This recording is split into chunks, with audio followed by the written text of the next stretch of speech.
Hi, this is Dave. Welcome to today's lesson. Today we're going to be looking at a very interesting topic, and that is the effectiveness of using drug replacement therapies such as Suboxone and those types of things when trying to recover from drug addiction.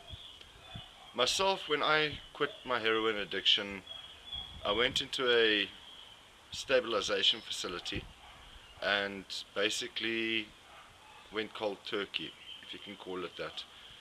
I went through withdrawals and then got put onto methadone for a short while thereafter to recover from my addiction, but I never actually relied on the methadone or anything in that line to help me to get clean. And a lot of people want to recover at home, they don't want to actually go to institutions to recover. So I thought it's quite important that we have a look at this aspect of addiction and getting rid of your addiction so that we can find out the truth behind some of this. Now, I've got a good friend and partner, Dean. He's used many of these drug replacement therapies in order to beat his addiction. And there are a couple of truths and insights which I feel that he can share with you, which I've got no knowledge about, as I left my methadone treatment scarcely a week into it and just decided to quit and go clean. Now, this is not in everybody's cup of tea. So if you're looking at drug replacement treatment therapy as part of your recovery campaign, then maybe what Dean's got to say to you today will be able to help you, and to be able to help those that have got children that are using them to understand the mentality behind using these kinds of drugs to effectively overcome and beat your addiction. So right now I'd like to introduce my partner and very good friend Dean, and he'll be sharing a lot more on the subject that he's got a lot more experience and insight into. So let's welcome Dean. How's it, Dean? Hey, Welcome. thanks. Dean, you've been also down the heroin addiction route for many years, Yeah. and you've been to various rehabs. You've been in and out of institutions. You've been on these drug replacement therapies. Let me first ask you, what types of replacement therapies have you tried so far, and let's put it this way, what effect have they had for you? The first one I went on was at Eugene Maria Hospital. I went for drips there. That I was there, I think, for a week and a half. That they put you on drips every single day. What drips were those, do you know? Saline with a mixture of something. I know they started it in America, and it came over here, but it never took off here. All So right. there were only a couple of trials, and then they stopped the trials. All right. That never worked. I went straight, while I was in hospital on the drips, I used heroin again. While you were in hospital, you were using heroin. Yes, yes. How did you get the heroin while you were in hospital?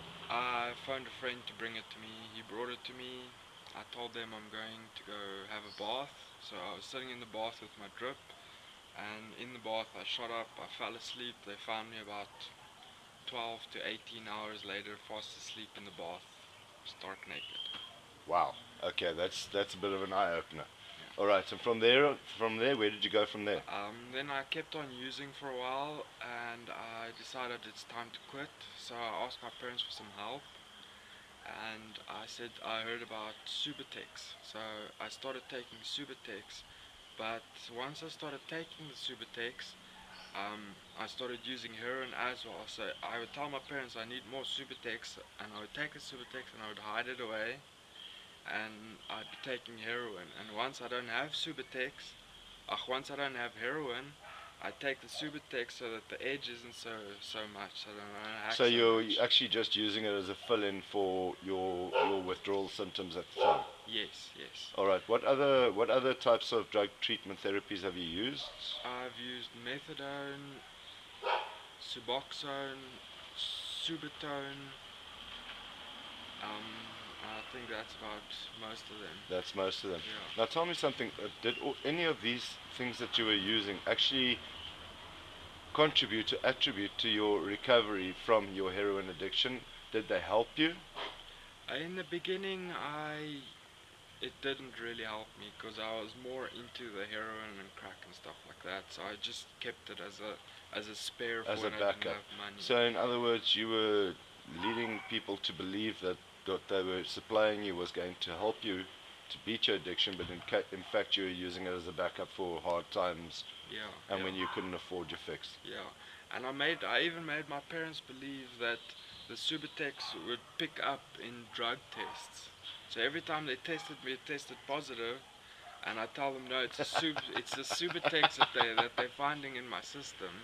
Now, doesn't this just enlighten us to the miraculous and the incredible ingenuity of a junkie's brain when he's using? Yeah, no, Um, so, what actually, people that are using Subatex in these things, do you feel as well that it is a commitment on the part of the junkie to actually get clean that will let the Subatex help them?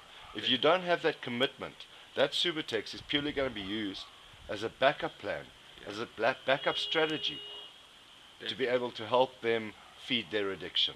Definitely, because some people actually even spike Subatex. They would take it like you were talking about smoking it as well. Yeah, they would take it like they would take heroin, for instance, as especially for people that were spiking heroin, just to take the edge off.